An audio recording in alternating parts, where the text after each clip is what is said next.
Setelah melarikan diri selama 17 jam, tersangka pembunuh polisi di Tainan yakni napi kabur Lin Xin-u berhasil dibekuk di Hsinchu tanggal 23. Malamnya, Kejaksaan Tainan mengajukan perintah pengamanan dari pengadilan terhadap Lin atas dakwaan pembunuhan.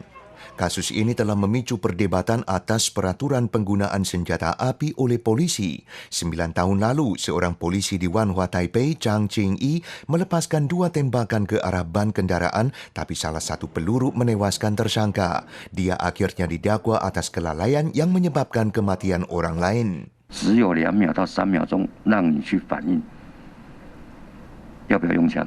面对而来的就是群众检举、投诉或提告。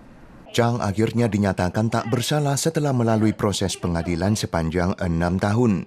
Meski demikian, kelayakan penggunaan senjata api oleh aparat penegak hukum masih hangat diperdebatkan. 给予的范围太过有点过于狭窄，但是会针对在有没有立即危害跟危害性的部分去判断，其实不能这么简单的去看，因为拿刀人不一定比拿枪的人更不危险。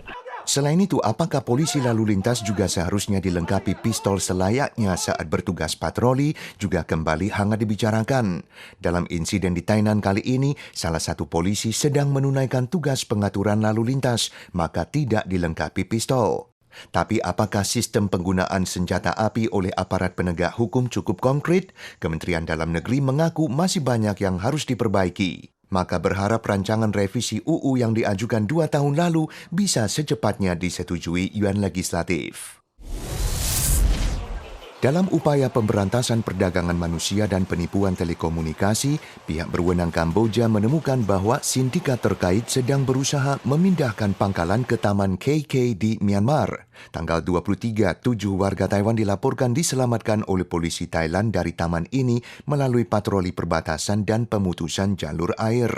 Hari yang sama, 7 warga Taiwan lain juga dengan sukses kembali ke Taiwan melalui penerbangan dari Kamboja. Menurut kantor perwakilan di Thailand, 3 pejabat Badan Kepolisian Nasional telah diutus ke wilayah Mae Sot untuk berkolaborasi dengan polisi Thailand dalam upaya memblokade jalur transportasi sindikat perdagangan manusia. Hingga kini, sejumlah warga yang tertipu telah diselamatkan dari Taman KK dan kembali ke Taiwan. Terpengaruh arus udara di luar lingkaran Taifun Ma-on, CWB mengeluarkan peringatan hujan deras dan sangat deras untuk Kabupaten Taitung dan Semenanjung Hengchun. Tanggal 24, hujan dilaporkan telah menimbulkan genangan air di sejumlah daerah. Menurut CWB, gelombang tinggi di perairan timur Taiwan akan mencapai 3 meter. Di kawasan bendungan Ta Fukang, tidak ada lagi kapal nelayan yang tampak beroperasi. Dalam bidang transportasi menuju luar pulau, rute pelayaran Taitung Pulau Hijau tetap normal, tapi rute Pulau Orkid telah dihentikan hingga tanggal 25.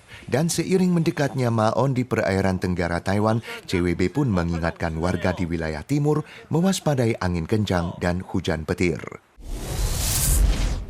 Michelin telah mengumumkan seleksi restoran untuk panduan Michelin 2022 yang tahun ini selain Taipei dan Taichung juga untuk pertama kali mencakup Tainan dan Kaohsiung.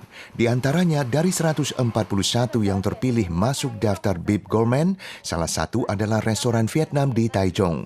Pemiliknya mengatakan dia ingin lebih banyak warga Taiwan dapat menikmati kuliner asli kampung halamannya. 去做，不会改良，不会为了台湾人不敢就去改良。我要让台湾人去试试看越南真正的味道。 Sejumlah toko bersejarah panjang di distrik Yancheng, Kaohsiung juga masuk daftar. 是传承那个父亲的手艺嘛，但是来高雄不是卖油饭，是卖米糕。 Yang dijual di sini adalah kue beras ketan. Sejarahnya pun telah melampaui 3 generasi. Sedangkan restoran mie yang satu ini juga telah digemari warga lokal sepanjang 80 tahun.